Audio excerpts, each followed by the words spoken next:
G'day guys, hope you're all well and loving Path of Exile 2. I know some of you are struggling, so I just want to do a quick video going over just a few quick tips which may help a lot of you out. So, first one is, in the first town, you can go up to Una and you can actually disenchant your items. And so if you disenchant, say, a blue one, you'll get these transmutation shards. And basically a stack of these will give you a transmutation orb, which will allow you to, I believe, upgrade a normal item to a magic item. This is really powerful if you find like a really strong base white item. So maybe if you look over a white item base and you can see, you know, the physical damage of this is 16 to 25, and you might find one that's 30 to 50.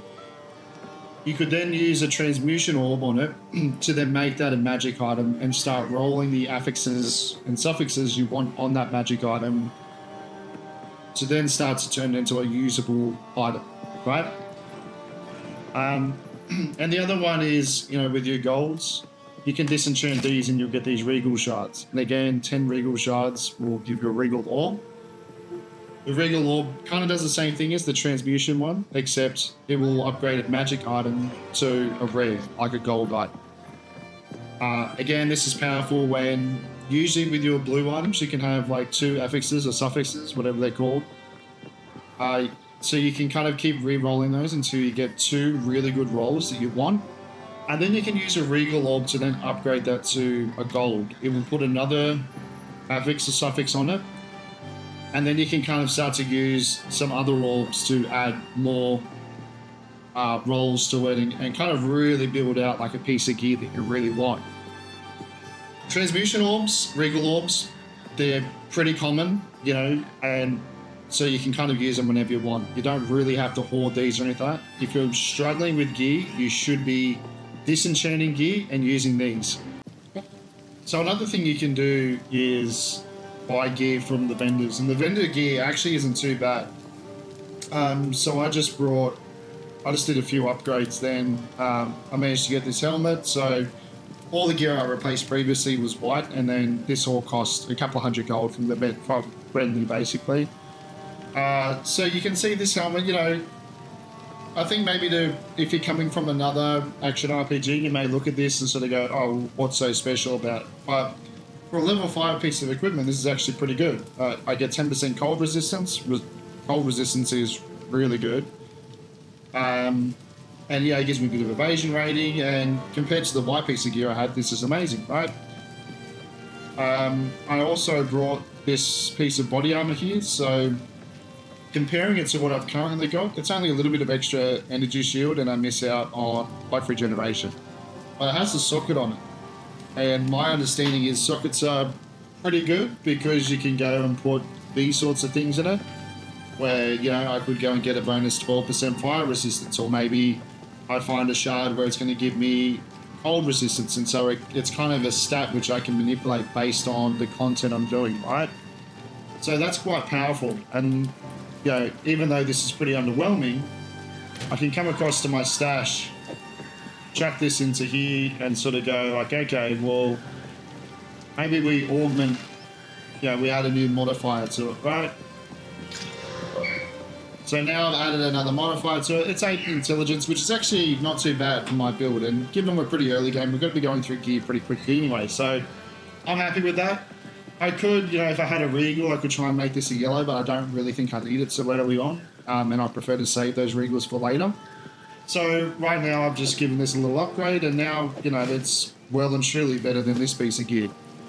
And that's kind of what this game's about. It's just making those little wins. You know, again, I brought this, so this is 10% increased movement speed. Now, movement speed modifiers are unique to boots only. At least they were at POE1. I'm assuming it's probably the same with this.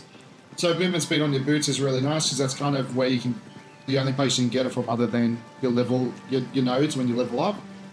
And again, it's also got cold resistance, which is really good for Act 1 because the final boss and everything mainly does cold damage. So again, really good.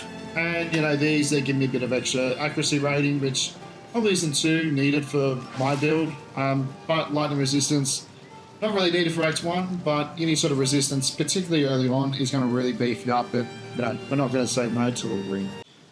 So before we looked at what we do when we have blue and gold gear, you know, we can disenchant it or we can sell it if we really need the money. But what happens when your gear has a big old hole in it, just like that? Well, you've actually got another option. You come across the salvage bench, you can click this little hammer,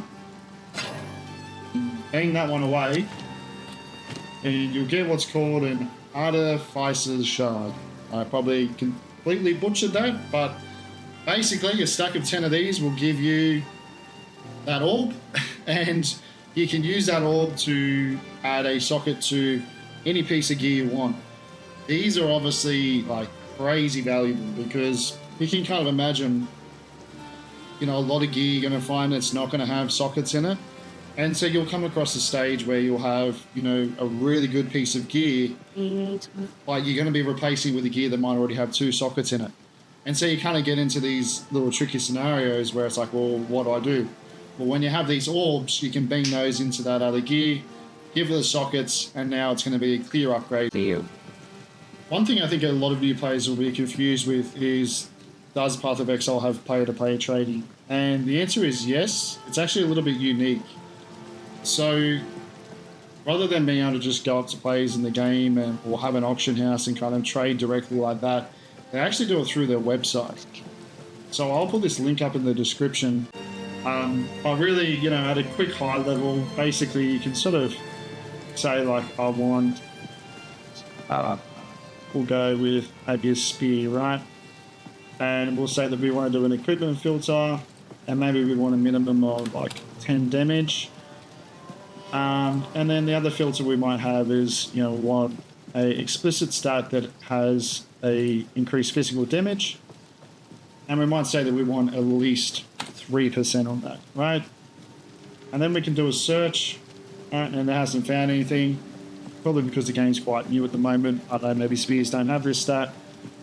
Let's want. Okay. So you can see here that we've done a generic search where we're looking for any percent of increase to spell damage. We want a wand item class, and then we can kind of grind down on this as much as we want.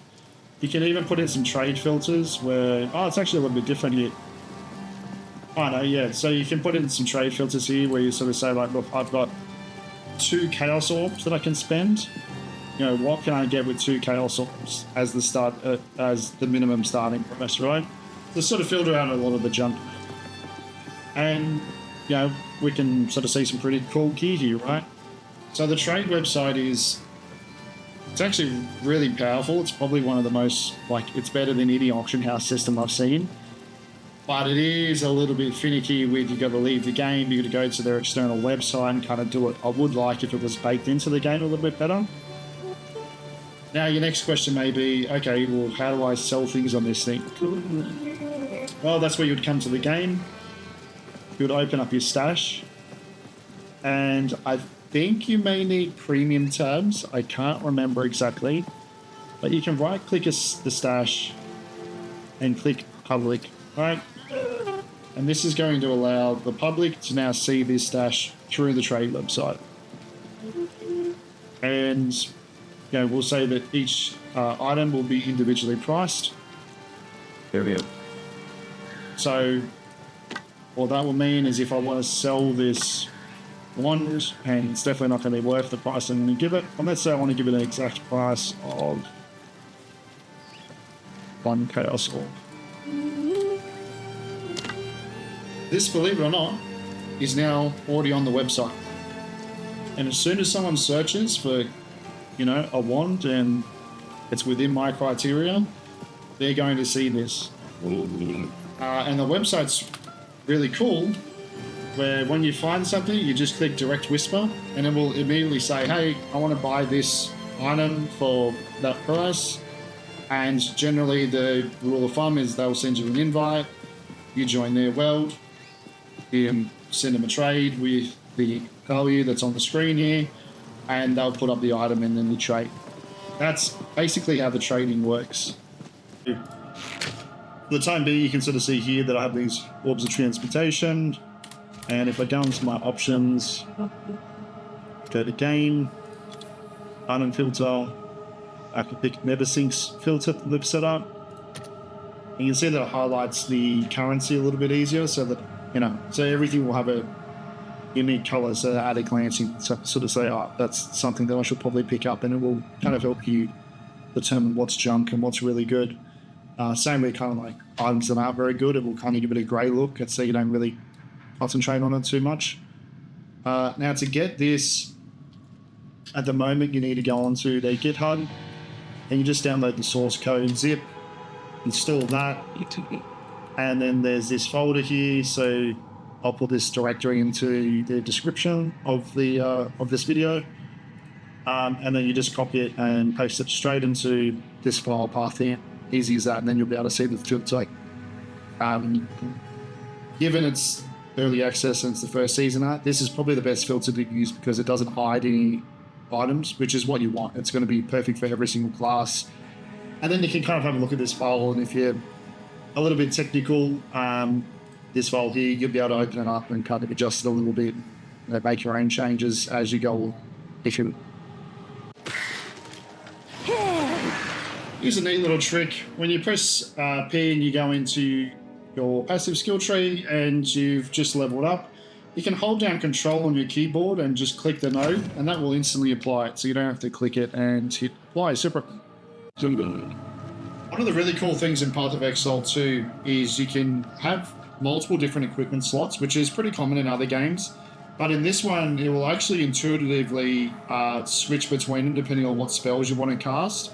And then some of these equipment slots will also have special passives that are kind of assigned to the weapon. So as you swap to those different weapons, it will pick up those skill tree passives to sort of, you know, so you can run with different play styles. For example, you might have a staff where it's, you know, electricity based, and you could do, you know, amplify electricity nodes against that. And then you could switch to another staff that's fire based and it has, you know, increased fire damage nodes instead.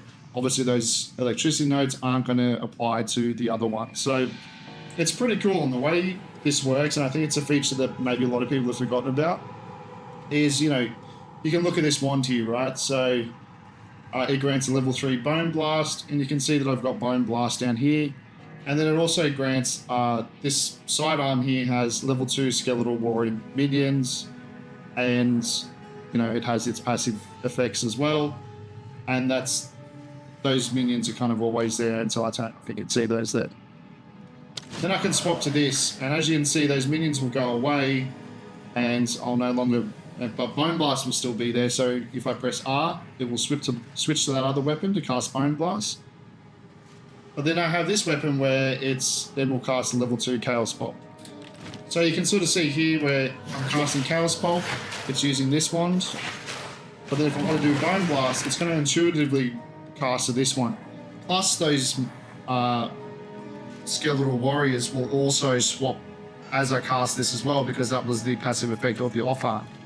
So you can do some really cool builds where, you know, we can swap to this, and, you know, I might be hitting these guys, and it's like, okay, like this is doing nothing. And then Paul will swap. Now all of a sudden, you know, I'm using different abilities here. I've got the Skeletal Warriors coming back out, and this is starting to do some different damage as well. It really allows you to sort of assess an area and go, okay, maybe there's some strong cross resistance here, let's switch to gliding build, and intuitively swap between two different builds on the fly.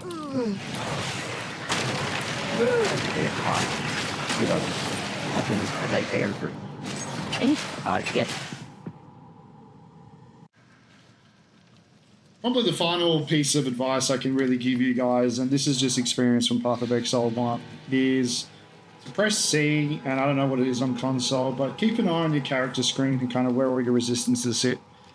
Any Path of Exile 1 player will tell you that resistances and health are kind of, you know, or unless you're doing an energy shield build, these are kind of your main stats that you want to be looking for. So, you know, you always want to be trying to get your resistances to as close to max as possible, and really, you know, obviously it's going to take a while and, you know, get well into the campaign until you can do that, but you really want to be trying to keep on top of those and prioritize them. And then things like health and energy shield, these are going to be your buffer. So, and other than those tips, guys, really it's all just about having fun. You know, this is intentionally a hard game. I think maybe a lot of people skimmed over that fact that Path of Exile 2 has intentionally been made to be quite slow, it's quite hard, and the joy of not getting really rare drops all the time can be a thing of beauty.